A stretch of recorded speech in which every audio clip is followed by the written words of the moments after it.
नमस्कार दोस्तों, मैं रत्नेश सर आप सभी का स्टडी 91 में स्वागत करता हूं। और कैसे हैं आप सभी? उम्मीद करता हूं आप सभी जहां भी होंगे स्वस्थ होंगे और मस्त होंगे। दोस्तों आज बहुत ही इंपॉर्टेंट टॉपिक लेके आया हूं आपके सामने, जिससे कि आपके एग्जाम में हर बार क्वेश्चन पूछे जाते हैं। जैसा कि आप जानते हैं कि अभी आपका सीटेट का एग्जाम हो रहा है और यूपी टेट और सुपर टेट होने वाला है। दोस्तों ये ऐसा टॉपिक है ना कि केवल यूपी टेट या सुपर टेट या आपका सी टेट, बल्कि अगर आप एसएससी जीडी की तैयारी कर रहे हैं, यूपी पुलिस की तैयारी कर रहे हैं या आप आरओ की भी तैयारी कर रहे हैं, तो आपके लिए ये टॉपिक बहुत इंपॉर्टेंट है, क्योंकि इससे क्वेश्चन आपके हर एग्जाम में एक या दो क्वेश्चन जरूर आ जाता है।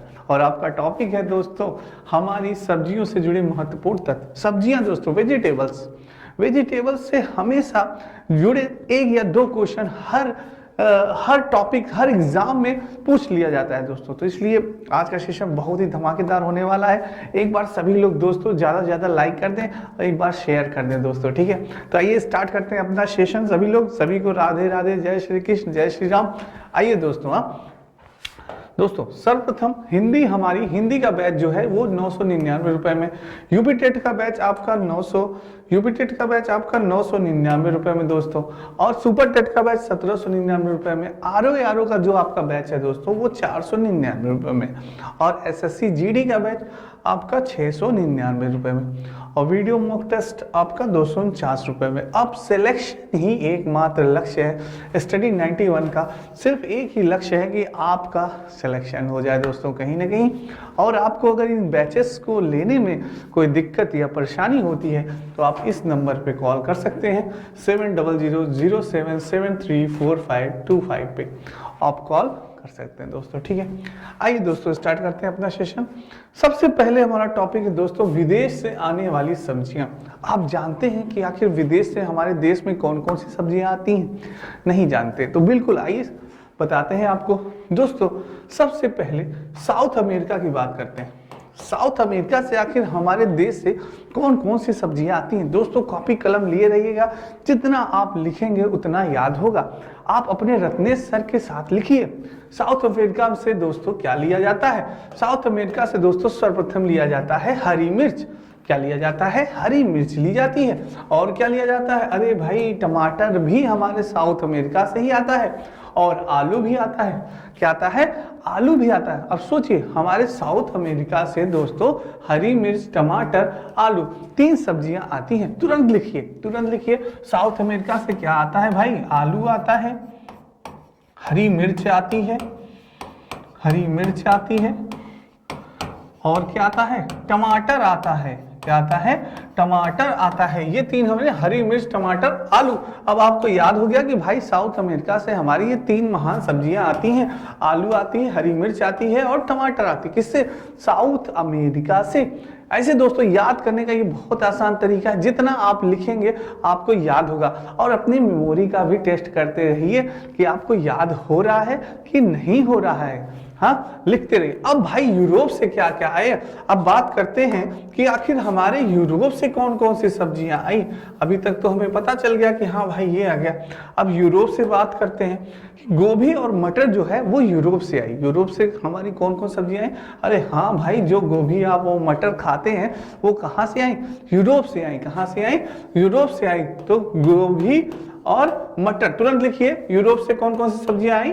गोभी और मटर। टाइप करते रहिए दोस्तों, या आप लिखते रहिए, कॉपी कलम लिए रहिए, आपको याद होता रहेगा। ये वीडियो देखिए कम से कम ये लगे कि हाँ यार सर ने कुछ हमें याद कराया, सर ने हमें कुछ पढ़ाया।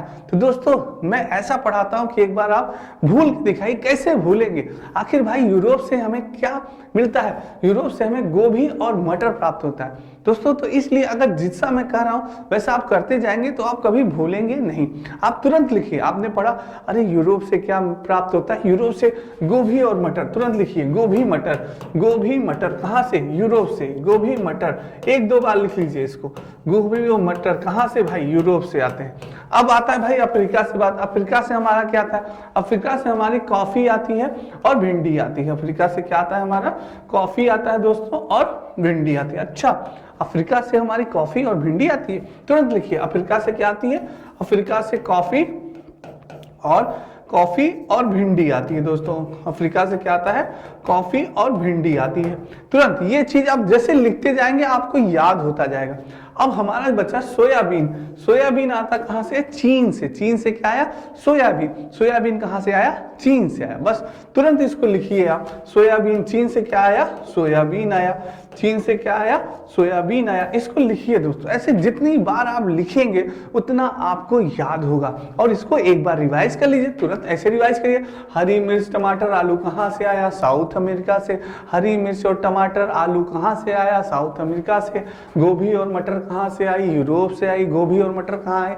यूरोप से आई। कॉफी बीज और भिंडी कहां से आई? भाई अफ्रीका से आई। कॉफी और भिंडी कहां से आई? अफ्रीका से आई। और हमारा सोयाबीन भाई कहां से आया?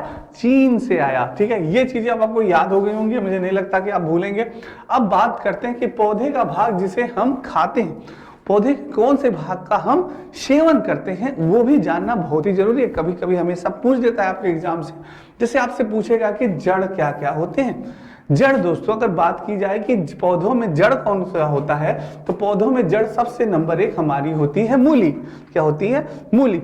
जड़ इन द सेंस जो जमीन के अंदर पाए जाते हैं दोस्तों, वो सब्जियां जो जमीन के अंदर पाई जाती हैं वो जड़ कही जाती हैं। ये एक ट्रिक है भाई, जो आप याद रखिए, जो जमीन के अंदर पाई जाए वो जड़। जैसे मूली है, जमीन के अंदर पाई जाती है। गाजर है, जमीन के अंदर। चुकंदर, जमीन के अंदर।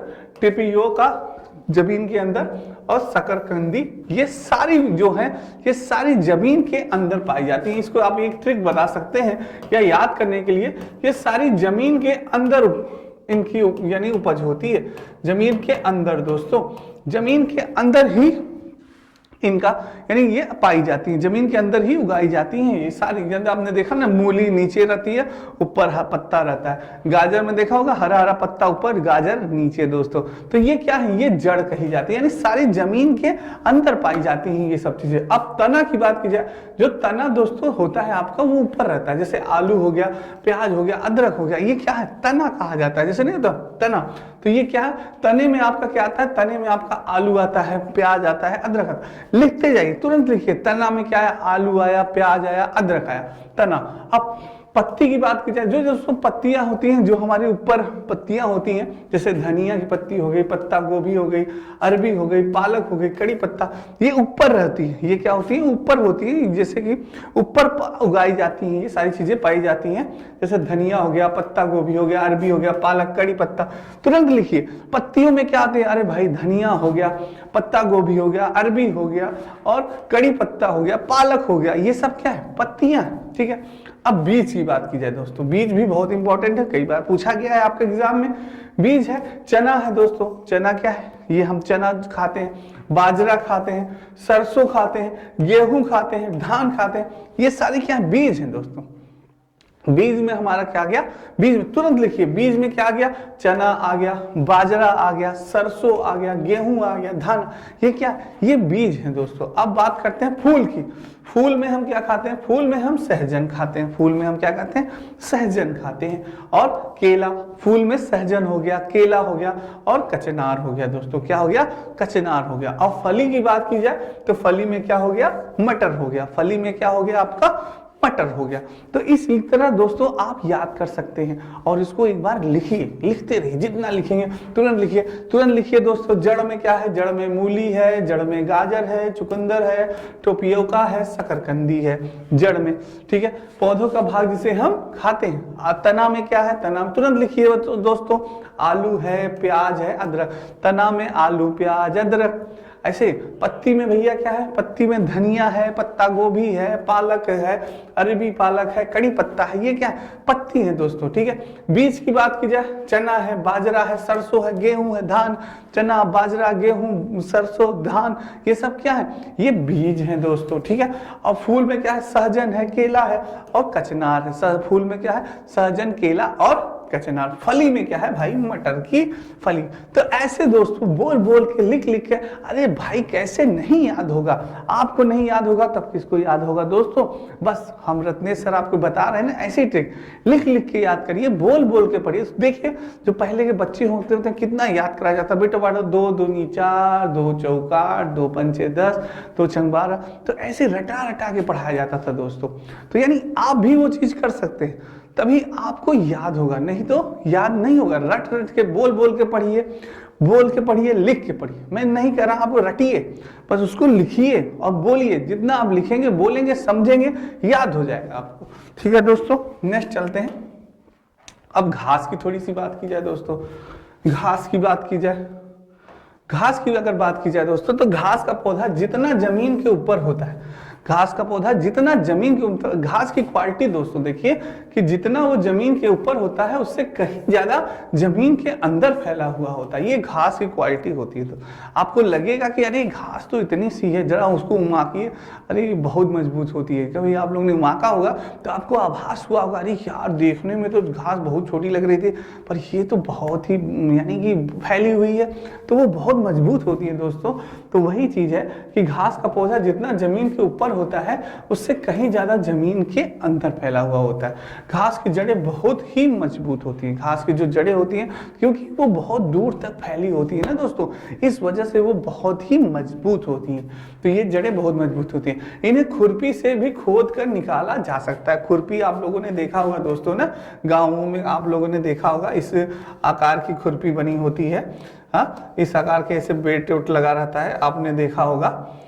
आप में से जो बच्चे गांव के होंगे, क्यों बन गई ना खुरपी एकदम, हाँ ऐसे ही खुरपी रहती है, आप लोगों ने देखा होगा ऐसे। तो ये खुरपी दोस्तों, ठीक है, खुरपी हो गई। हाँ सर खुरपी लग रही है, तो ये खुरपी बन गई दोस्तों। यानी इसी खुरपी से हम लोग क्या करते हैं, खोद कर देंगे। सिटी वाले सोचते होंगे अरे सर ये खुरपी क्या होती है, बेटा देखो इसे खुरपी होती है, इसी तरह से बनती है, और यहाँ ऐसे कर दोगे तो बंदूक बन जाएगी ना। तो ये चीज है, तो ये खुरपी होती है दोस्तों, कि खुरपी से खोद कर निकाला जाता है घास को। यानी इतनी मजबूत होती है, सोचिए उसके खुरपी लगाना पड़ता है तब जाके निकलती है दोस्तों।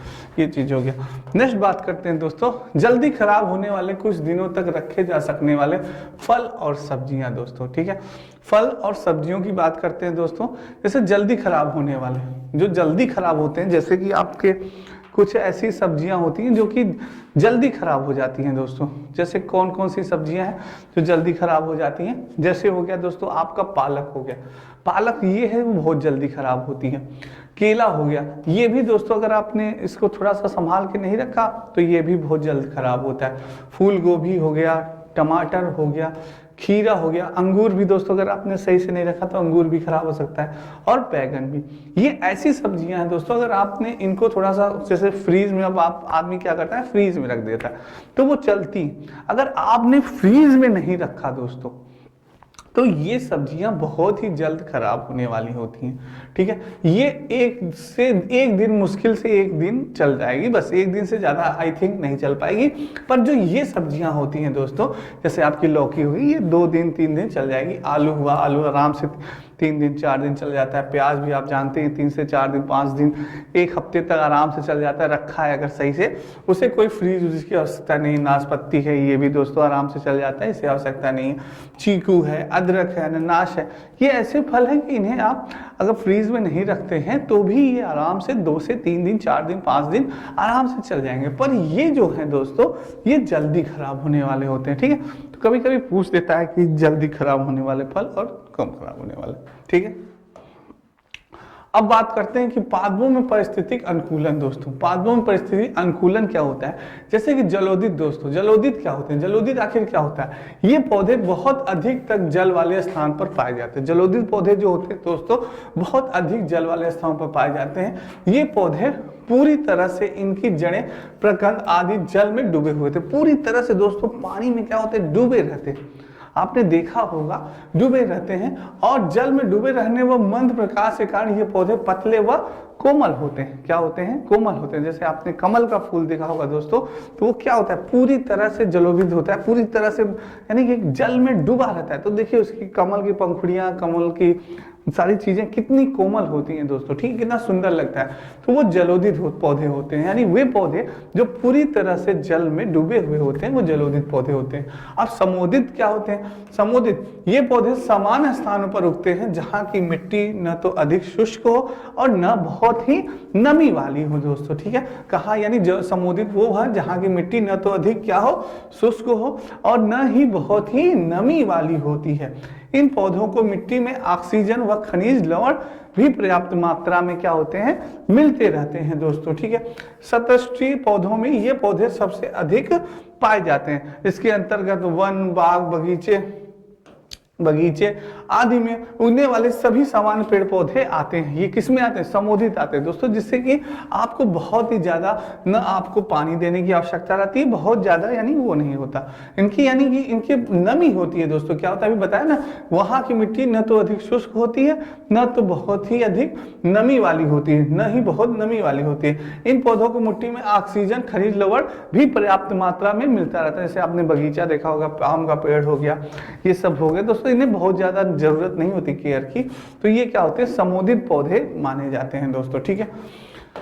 नेक्स्ट बात करते हैं दोस्तों अपनी हिंदी, मात्र 299 रुपए में दोस्तों ये आपकी पुस्तकें हैं, बहुत ही इंपॉर्टेंट पुस्तकें हैं, नितिन सर के द्वारा लिखी गई सारी पुस्तकें बहुत ही इंपॉर्टेंट हैं। अगर आप कंपटीशन की तैयारी कर रहे हैं दोस्तों, तो एक बार इन पुस्तकों को पढ़िए और देखिए, तब आपको लगेगा कि हाँ बहुत सही पुस्तक है, तब आप इसको परचेस करिए। अपनी हिंदी हो गई, वीडियो हो गया 199 रुपये, पेड कॉम्बो 350, पेड बुक आपकी 300 रुपीज़ में, आर की बुक आपकी दोस्तों 175 रुपीज़ में, एक पाल की आपकी 300 में दोस्तों। फ्री डिलीवरी है, कोई भी चार्ज आपको नहीं देना है। आप कहीं भी हो दोस्तों, कहीं पे भी हो, आप मंगा सकते हैं इन पुस्तकों को, इसका कोई भी आपको चार्ज, 1 रुपये भी चार्ज नहीं देगा, फ्री डिलीवरी है दोस्तों। सभी ऑर्डर कर सकते हैं। और अगर इन पुस्तकों को मंगाने में अगर आपको कोई दिक्कत होती है दोस्तों, तो आप इस नंबर पे कॉल कर सकते हैं, 7007734525 पे आप कॉल कर सकते हैं दोस्तों। बेहतर नहीं, सबसे बेहतर पढ़ें दोस्तों, बेहतर नहीं सबसे बेहतर पढ़ें स्टूडेंट। एक बार इसका स्क्रीनशॉट ले लीजिए आप लोग दोस्तों, और पुस्तक मंगाने के लिए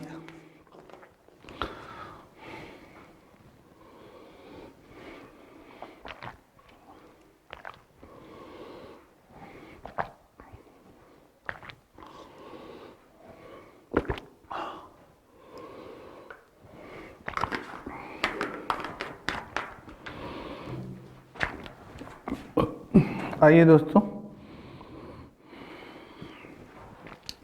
नेक्स्ट चलते हैं दोस्तों।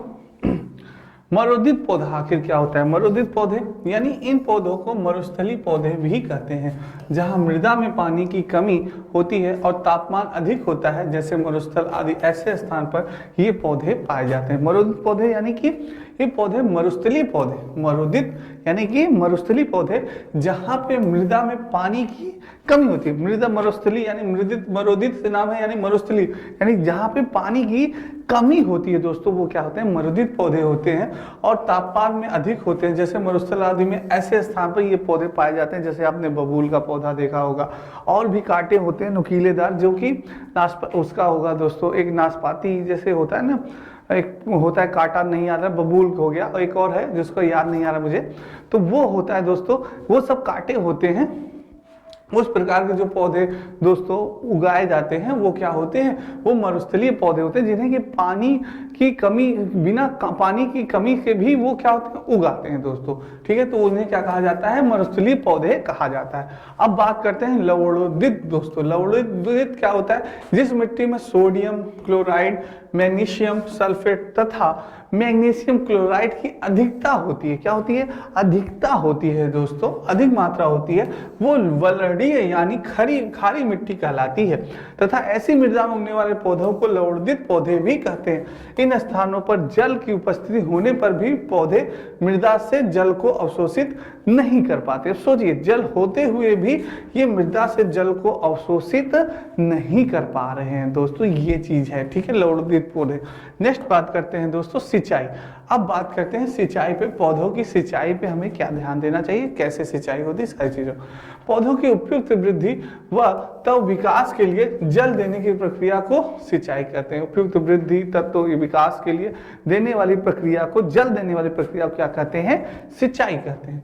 अब पौधों को जल की आवश्यकता, आखिर जल की आवश्यकता क्यों होती है, पौधों को कितनी होती है, ये सारी चीजों पे आइए बात करते हैं। हरे पौधों में उनके कुल वजन का लगभग 80% भाग पानी होता है। सोचिए दोस्तों, कुल वजन का, उनके पौधों में उनके कुल वजन का लगभग कितना, 80% भाग पानी। तुरंत नोट करिए दोस्तों, 80% भाग क्या होता है, 80% भाग पानी होता है। क्या होता है, जल होता है। 80% भाग किसी भी पौधे का 80% भाग जल होता है। सर आपने बताया, अभी तो हमें पता ही नहीं था।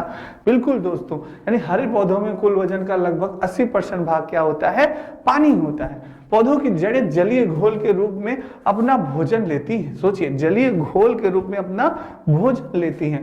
पौधों की सभी दैहिक क्रियाएं जल की सहायता से होती है। जल देखिए कितना इंपॉर्टेंट है पौधों के लिए, बहुत इंपॉर्टेंट होता है। जल ही जीवन है हमारे लिए भी और पौधों के लिए भी दोस्तों, ठीक है। पौधों की सभी दैहिक क्रियाएं जल की सहायता से होती हैं। जड़ें पोषक तत्व मृदा से लेती हैं। सारी जड़ों जो होते पोषक तत्व जितने होते हैं वो सारी चीजें किससे लेती हैं, मृदा से लेती हैं, यानी मिट्टी से लेती हैं दोस्तों, ठीक है। उसे पत्तियों तक भोजन जल की उपस्थिति में होता है। उसे पत्तियां जो होती हैं तक भोजन जल की उपस्थिति में होता है। ये होता है दोस्तों, ये पॉइंट बहुत ही इंपॉर्टेंट था। जैसे हरे पौधे में उनके कुल वजन का लगभग 80% भाग पानी होता है। पौधे की जड़ें जलीय घोल के रूप में अपना भोजन लेती हैं। पौधे की सभी दैहिक क्रियाएं जल की सहायता से होती हैं। जड़ें पोषक तत्व मृदा से लेती हैं। उसे पत्तियों तक भोजन जल की उपस्थिति में होता है। ये बहुत इंपॉर्टेंट था। अब सिंचाई की विधियों की बात करते हैं दोस्तों। जल प्रवाह या प्रवाह विधि। अरे सर, सिंचाई की विधि यानी वेराइटी। सोचिए, सिंचाई की भी कई वेराइटी होती है। पढ़ा है आपने तो बहुत बढ़िया, नहीं पढ़ा तो आइए जानते हैं कि आखिर सिंचाई की वेराइटी क्या होती है। भाई पहली वेराइटी है जल प्लवन या प्रवाह विधि। जल प्लवन या प्रवाह विधि, यह विधि खेत में पलेवा, गांव वाले बच्चे तुरंत जानेंगे पलेवा क्या होता है, और सिटी वाले बच्चे नहीं जान पा रहे होंगे पलेवा क्या होता है, यानी वही सिंचाई रूप का होता है, उसको पलेवा कहा जाता है। यह विधि खेत में पलेवा करने या धान में सिंचाई करने हो तो प्रयोग में लाई जाती है। दोस्तों क्या होता है, पहले खेत को बहुत ही अच्छा से समतल कर दिया जाता है। समतल करके उस खेत में पानी भर दिया जाता है। उसके बाद उसमें धान लगाया जाता है। ऐसे ऐसे रोपाई की जाती है दोस्तों। अगर आप गांव के बच्चे होंगे तो आप सब जानते होंगे, बस सिटी के बच्चे हों वो नहीं जानते पलेवा क्या होता है। तो बेटा पलेवा ऐसे ही होता है, पूरा समतल खेत कर दिया जाता है, फिर उसमें पानी भर दिया जाता है, फिर उसमें धान की रोपाई की जाती है। ये हो गया पलेवा। अब होता है दोस्तों क्यारी या बरहा विधि। अब क्यारी या बरहा विधि क्या होती है, इस विधि में खेत में छोटी छोटी क्यारियां तथा बरहे बना लेते हैं। बरहे इस प्रकार बनाए जाते हैं कि पानी को अधिक चक्कर न काटना पड़े और उसके दोनों ओर की क्यारियों की सिंचाई हो सके दोस्तों। यानी क्यारियां बना के इस विधि से छोटी छोटी क्यारियां बना ली जाती हैं। फिर बरहे बना लेते हैं। बरहे इस प्रकार से बनाए जाते हैं कि पानी को अधिक से अधिक चक्कर न काटना पड़े, पानी हर जगह आसानी से पहुंच जाए दोस्तों। ये होता है क्यारी या बरहा विधि। और एक होती है कूड़ विधि। कूड़ विधि क्या होती है, कूड़ विधि यह सिंचाई की अत्यधिक प्रचलित विधि है। बहुत ही प्रचलित विधि मानी जाती है आपकी कूड़ विधि। आखिर होती क्या है ये जानते हैं। फसलों की दो पंक्तियों के बीच में, फसलों दो पंक्तियों के बीच में पतली नाली बना ली जाती है जिन्हें कूड़ कहते हैं। गन्ना, आलू, चुकंदर, शकरकंद आदि मेड़ों पर बोई जाने वाली फसलों में इस विधि से सिंचाई की जाती है। जैसे दोस्तों पतली सी एक तो बना ली जाएगी मेड़ रूपी आकृति, फसलों की दो पंक्ति बना ली जाएगी, पतली नाली ऐसे बना ली जाती है और उसी पे क्या बो दिया जाता है दोस्तों। जैसे गन्ना है, गन्ना बोना है, आलू बोना, और फिर उसी में सिंचाई करते हैं। तो वो पतली पतली जो होती है नाली में धीरे धीरे आपका जल जाता रहता है दोस्तों। वही क्या कहलाती है, कूड़ विधि। उसी में आदमी चुकंदर, गन्ना, आलू, शकरकंद मेड़ों पर बोई जाने वाली फसलों में इस विधि से सिंचाई की जाती है दोस्तों। ये भी बहुत अच्छी विधि है। कौन सी, कूड़ विधि। नेक्स्ट चलते हैं थाला विधि। इसमें छोटे छोटे वृत्ताकार समतल थाले पेड़ों के चारों तरफ बनाए जाते हैं। जल इन थाले में दिया जाता है। आमतौर पर यह विधि वृक्षों की सिंचाई के लिए अपनाई जाती है। किसकी? वृक्षों की सिंचाई के लिए अपनाई जाती है। जायद की फसलों में जैसे खरबूजा, तरबूज, ककड़ी आदि की सिंचाई के लिए इस विधि का प्रयोग किया जाता है दोस्तों। अब बात करते हैं छिड़काव विधि। छिड़काव विधि की बात करते हैं। इस विधि में फुलवारियों पर पानी छिड़क कर सिंचाई की जाती है। क्या करती हैं? पानी छिड़क कर सिंचाई की जाती है दोस्तों। जिन क्षेत्रों में पानी की कमी होती है तथा भूमि समतल नहीं होती, वहां पर इस विधि का प्रयोग किया जाता है। छिड़काव करके दोस्तों सिंचाई की जाती है। ये भी बहुत अच्छी विधि है। कौन सी? आपकी छिड़काव विधि। नेक्स्ट चलते हैं दोस्तों। आपके हिंदी इंडिविजुअल का कंप्लीट कोर्स बैच प्रारंभ मात्र 999 रुपए में। दोस्तों जैसे कि आप अगर किसी भी कंपटीशन की तैयारी कर रहे हैं और आपको अगर हिंदी में किसी भी टॉपिक में समास, संधि, अलंकार में दिक्कत हो रही है, तो एक बार हम नितिन सर की बैच ज्वाइन करके देखिए, आपको सारे टॉपिक दोस्तों आपके क्लियर हो जाएंगे बस 999 रुपए में। ठीक है, नेक्स्ट चलते हैं दोस्तों। सम इंपॉर्टेंट पॉइंट, कुछ महत्वपूर्ण तथ्य पौधों से लेकर। जड़ें पौधों को सहारा देती हैं दोस्तों। जड़ें क्या होती हैं? वो पौधों को सहारा देती हैं, जल तथा खनिजों का अवशोषित करती हैं। जड़ें बहुत इंपॉर्टेंट होती हैं। जड़ों के माध्यम से ही पौधे जलों को अवशोषित करते हैं और अपने भोजन को भी अवशोषित करते हैं दोस्तों। तो सॉरी, जड़ें बहुत ही इंपॉर्टेंट होती हैं पौधों के लिए। नेक्स्ट बात करती है, जिस मैदान में एक टीन बीज बोए जाते हैं उसे एक टीन जमीन बोलते हैं। यानी एक टीन अगर बोया गया तो उससे क्या कहेंगे? एक टीन जमीन कहते हैं दोस्तों। कुछ पौधे बिना बोए खेतों में अपने आप उग जाते हैं, जिन्हें खरपतवार कहते हैं। इन्हें निकालना जरूरी होता है, नहीं तो सारा खाद और पानी ये ही ले लेंगे और फसलें कम होंगी। दोस्तों देखते होंगे आप कि जैसे आपके धान की खेती हो गई या गेहूं की खेती हो गई, आप देखते होंगे उसमें कुछ खरपतवार, जैसे कहते हैं ना घास, बड़ी बड़ी सी घासें आ जाती हैं, उन्हें खरपतवार कहा जाता है गांव की भाषा में। अगर दोस्तों अगर हम वो स्वयं उगाती हैं दोस्तों, उन्हें उगाया नहीं जाता, वो स्वयं उगाती हैं। अगर हम उन्हें समय से नहीं निकालेंगे दोस्तों तो उनका ग्रोथ एक तो बहुत जल्दी होता है, प्लस दोस्तों सारा जल, सारा खाद, वो सारी चीजों को बहुत ही जल्दी अवशोषित कर लेती हैं। तो अगर हमारे जो पौधे होते हैं गेहूं के या धान के, वो नहीं पाते हैं, उनकी जगह वो अवशोषित कर लेंगे तो उनका ग्रोथ भी बहुत जल्दी हो जाएगा। इसलिए उन्हें क्या किया जाता है? किसान भाई उसे निकाल देते हैं दोस्तों। क्या करते हैं? उसे निकाल देते हैं। जैसे कि हमारे गेहूं और अनाज, जो गेहूं होते हैं और आपका धान होता है, इसमें वो जल्दी से पौधे ग्रोथ कर जाए दोस्तों। तो ये होता है, बहुत ही इंपॉर्टेंट पॉइंट है दोस्तों ये।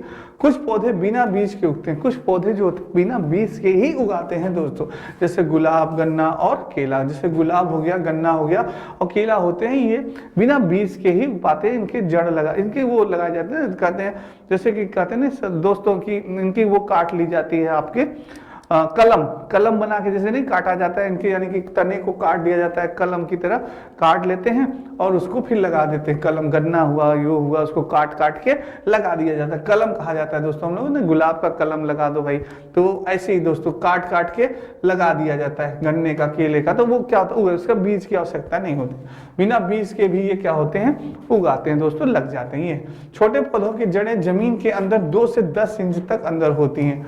जो छोटे पौधों के होती हैं उनके जमीन के अंदर जड़ें क्या होती है? 2 से 10 इंच तक अंदर होती हैं दोस्तों। ठीक है, तो ये इंपॉर्टेंट पॉइंट है दोस्तों, पौधों के लिए बहुत ही इंपॉर्टेंट पॉइंट था।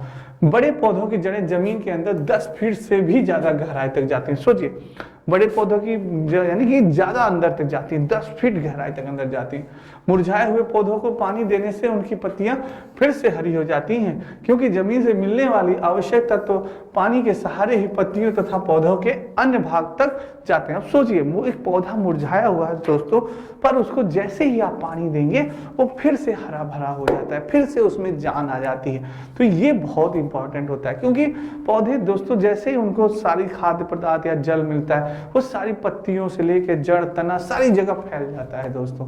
तो ये बहुत इंपॉर्टेंट पॉइंट है ये चीजें। नेक्स्ट है दोस्तों, ये आपके नितिन सर के द्वारा हैंड राइटिंग की पुस्तक लिखी, यानी सारी पुस्तक यानी पुस्तकें बहुत इंपॉर्टेंट है, सारे सब्जेक्ट जैसे प्राचीन इतिहास हो गया, मध्यकालीन इतिहास, आधुनिक इतिहास, सामान्य हिंदी, भारतीय राज्यव्यवस्था, बायोलॉजी, केमिस्ट्री, फिजिक्स, सारी दोस्तों पुस्तकें बहुत ही इंपॉर्टेंट है, वेरी इंपॉर्टेंट। अगर आप कंपटीशन की तैयारी कर रहे हैं तो ये आपके लिए रामबाण है दोस्तों, ये पुस्तकें आप इनको ज्वाइन कर सकते हैं दोस्तों, ठीक है, बहुत ही इंपॉर्टेंट है दोस्तों सारी पुस्तकें। तो दोस्तों आज का सेशन आपको कैसा लगा कमेंट बॉक्स में कमेंट जरूर करिएगा दोस्तों। और दोस्तों मैं आपको ये बता दूं, जिन बच्चों का फरवरी में एग्जाम है दोस्तों, आपको कुछ नहीं करना है, बस प्रीवियस ईयर्स क्वेश्चन सॉल्व करने। क्या करना है?